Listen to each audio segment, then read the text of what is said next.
Web engineering के अंदर आज हम बात करेंगे वेब एप्लीकेशन पे। तो सबसे पहले हमें ये पता होना चाहिए कि एप्लीकेशन क्या है। Application basically set of instruction है जो कि हम कंप्यूटर को देते हैं तो वो कोई ना कोई टास्क को परफॉर्म करता है, जिसको हम बेसिकली एक प्रोग्राम भी बोलते हैं। बहुत से ऐसे प्रोग्राम्स हैं जो कि जिनको आप एप्लीकेशन नहीं बोल सकते। आप डिफरेंट प्रोग्राम यानी कि वो तमाम के तमाम प्रोग्राम जिसमें यूज़र इंटरफेस हो उसको आप लोग क्या बोलोगे कि ये क्या है, एक एप्लीकेशन है। नेक्स्ट हम बात करते हैं एप्लीकेशन सिस्टम की। बेसिकली डिफरेंट किस्म के प्रोग्राम जो कि आपस में रिलेट कर रहे हों, उनका जब एक ग्रुप बनता है या हम उसका एक ग्रुप बनाएं या डिफरेंट एप्लीकेशन प्रोग्राम की कलेक्शन करें और वो कोलैबोरेटिवली आपस में कंबाइन होकर एक स्पेसिफिक फंक्शन या टास्क को परफॉर्म करे, उसको हम बोलेंगे कि ये क्या है, एक एप्लीकेशन सिस्टम है।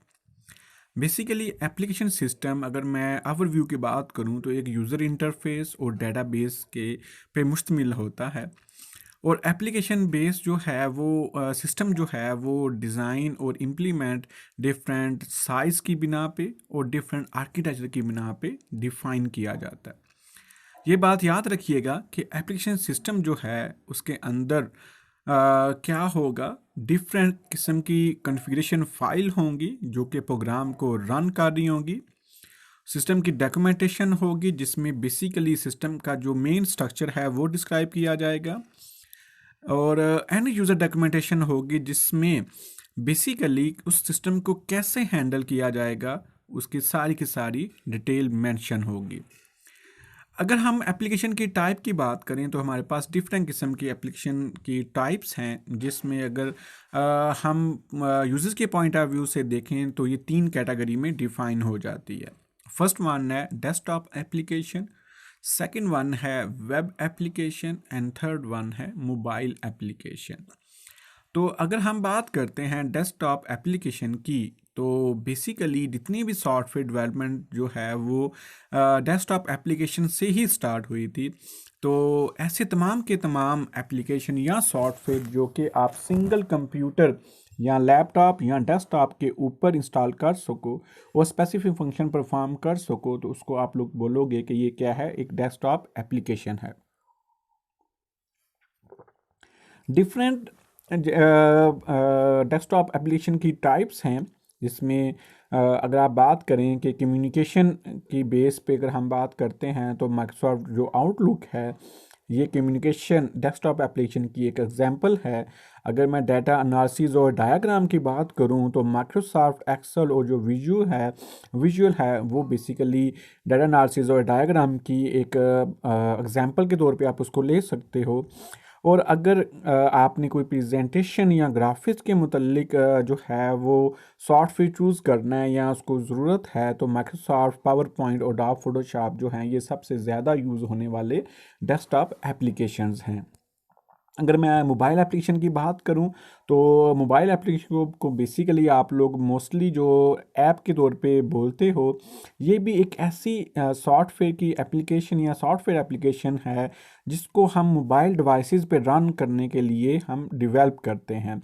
जैसे आपका मोबाइल फ़ोन है, स्मार्टफोन है या टैबलेट कंप्यूटर है। बेसिकली जो आपका मोबाइल एप्लीकेशन है वो भी आपको सेम जो है सर्विसेज प्रोवाइड कर रहा होगा जो कि आपके सॉफ्टवेयर पीसी के ऊपर या डेस्कटॉप जो एप्लीकेशंस हैं वो जो है प्रोसीजर या फंक्शन प्रोवाइड कर रहे हैं। बेसिकली सिंपल ये डिफरेंस है डेस्कटॉप में कि वो हम लैपटॉप और पर्सनल कंप्यूटर पे इंस्टॉल करते हैं, और अगर वही सॉफ्टवेयर अगर हमें मोबाइल पे रन करना पड़ेगा तो हमें डिफरेंट लैंग्वेजेस को चूज़ करके जो है सॉफ्टवेयर डेवलप करेंगे और फिर वो स्पेसिफिक जो है टैबलेट्स के ऊपर या मोबाइल्स के ऊपर ही रन होंगे।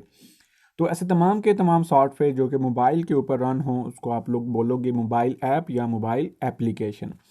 अब हम बात करते हैं वेब एप्लीकेशन।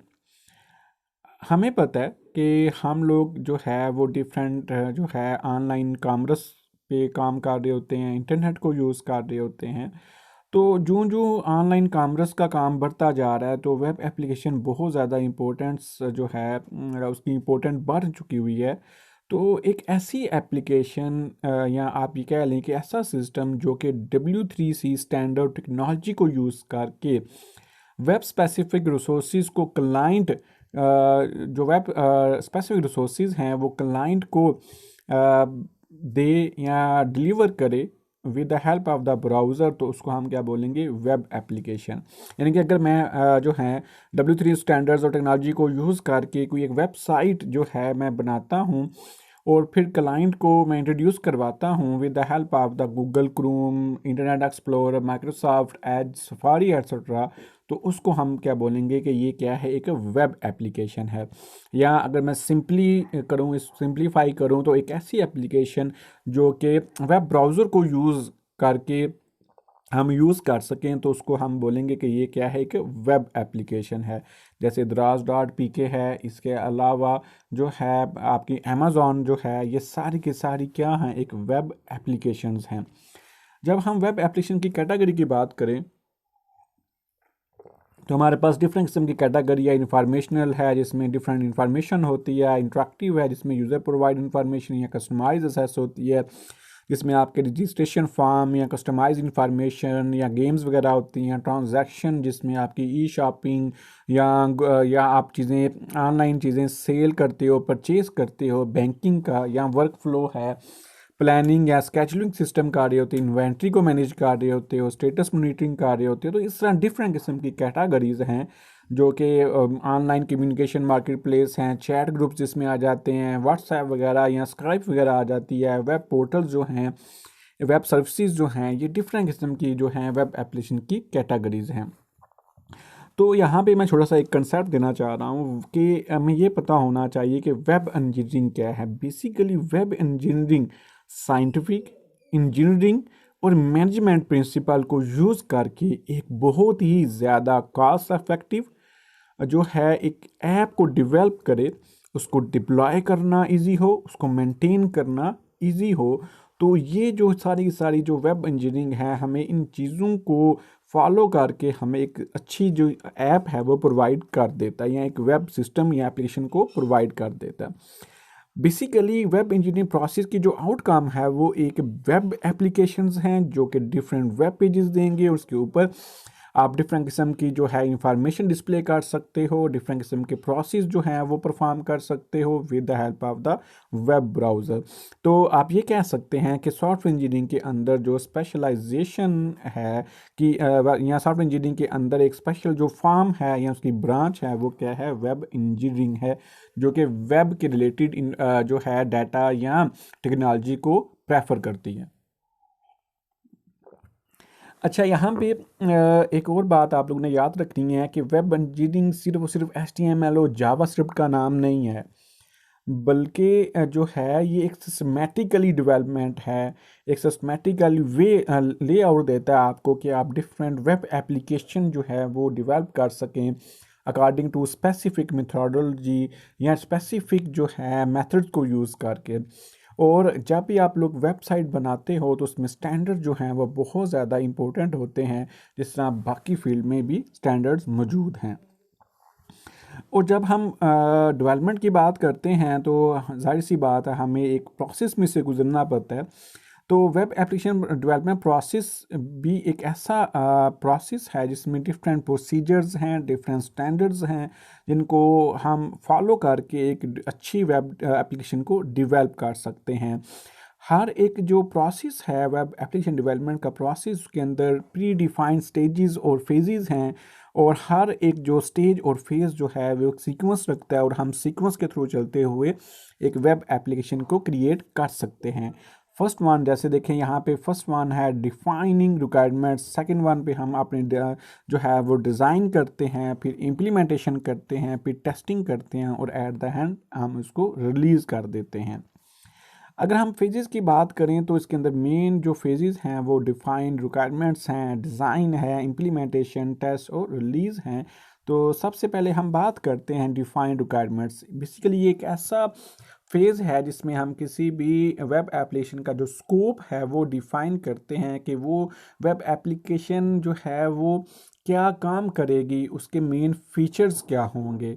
और इस फेज़ के अंदर हमें टेक्निकल रिक्वायरमेंट भी हम थोड़ी सी डिस्क्राइब कर सकते हैं कि आया ये एक सर्वर साइड है या जो है या वो क्लाइंट साइड है या और इसके अंदर हम कौन सी लैंग्वेज को यूज़ करके इसको इम्प्लीमेंट कर सकते हैं। डिज़ाइनिंग फेज़ के अंदर हम बेसिकली अपने प्रोजेक्ट को इम्प्लीमेंट फॉर्म में लाने के लिए उसके बारे में थोड़ी सी जो है वो तैयारी करते हैं, जिसमें एप्लीकेशन मैप होता है, जिसमें हम अपने अपनी जो एप्लीकेशन है उसका स्ट्रक्चर को डिफ़ाइन करते हैं, यानी उसका साइट मैप डिफ़ाइन करते हैं। अगर तो हमारी जो वेब एप्लीकेशन डेटाबेस के साथ डेटाबेस भी है उसके साथ, तो हमें फिर डेटाबेस को भी डिज़ाइन करना पड़ता है और ये भी देखना पड़ता है कि हम कौन सी डेटाबेस को यूज़ कर सकें। मोस्टली ओवरऑल दुनिया भर में जो है मॉडल को यूज़ करते हुए डेटाबेस को डिज़ाइन किया जाता है, जिसमें हम अपना डाटा टेबल की फॉर्म में, एंटिटीज़ की फॉर्म में, ऑब्जेक्ट्स की फॉर्म में सेव कर रहे होते हैं। और फिर इसके बाद उसका पेज का जो स्ट्रक्चर है वो डिफ़ाइन किया जाता है और ये बहुत ज़्यादा इम्पोर्टेंट होता है। और फिर डिफ़ाइन किया जाता है कि किस तरह हमारी एक वेबसाइट या एप्लीकेशन ने सर्वर के साथ जो है वो लिंक क्रिएट करने हैं, उनके साथ वो कैसे बिहेव करना है, कैसे वो जो है कम्युनिकेशन परफॉर्म करनी है। इसके बाद हम डिफरेंट किस्म के जो हैं जे क्यूरी या जावास्क्रिप्ट फ्रेमवर्क को चूज़ करते हैं अकॉर्डिंग टू आवर नीड्स, कि हमारी रिक्वायरमेंट्स क्या हैं, हमारी ज़रूरियात क्या हैं। उसके बाद जे क्यूरी जो है मोटूल्स वगैरह डिफरेंट किस्म के जो हैं जावास्क्रिप्ट फ्रेमवर्क उसको चूज़ करके हम जो है वो डिज़ाइनिंग जो है इम्प्लीमेंट की तरफ बढ़ते हैं। अच्छा, जब हम चीज़ें सारी चेकआउट कर लेते हैं, फिर हम इम्प्लीमेंट करते हैं। उसमें हम अपना जो database, HTML, CSS, server side language अगर है या जावास्क्रिप्ट है, उन सब को यूज़ करते हुए हम अपना जो फेज़ इम्प्लीमेंटेशन का, यानी कि वेब एप्लीकेशन को फिज़िकली इम्प्लीमेंट करने की कोशिश करते हैं। बल्कि उसके ऊपर अल्हम्दुलिल्लाह सॉरी उसके अंदर जो है वो डिफरेंट किस्म की जो भी आप कह सकते हैं कि उसको फिज़िकली तौर पे, प्रैक्टिकली तौर पे उसके डिफरेंट स्ट्रक्चर क्रिएट करेंगे, फिज़िकली डेटाबेस क्रिएट करेंगे, फिर डिफरेंट लैंग्वेजेस को चूज़ करके उसको वर्किंग की कंडीशन में लेके आएंगे। तो ये सारा का सारा जो काम है वो हम इम्प्लीमेंटेशन में परफॉर्म करेंगे। जब इम्प्लीमेंटेशन हो जाती है तो देन फिर हम उसको टेस्ट करते हैं, उसको डिफरेंट ब्राउज़र के ऊपर रन करते हैं। क्योंकि अगर फॉर एग्ज़ाम्पल किसी भी ब्राउज़र के ऊपर कुछ फीचर्स जो हैं वो इनेबल नहीं हैं या काम नहीं करते या कोई एरर आ जाता है, तो फिर हम उन एरर्स को या बग्स को फिक्स करते हैं। और हर एक जो है जो पीस ऑफ कोड है या हर एक जो स्टेटमेंट हम कोड में लिखते हैं या वेब एप्लीकेशन में लिखते हैं, उसको हम टेस्ट करते हैं ताकि जो है वो एरर फ्री हमारी वेब एप्लीकेशन हो।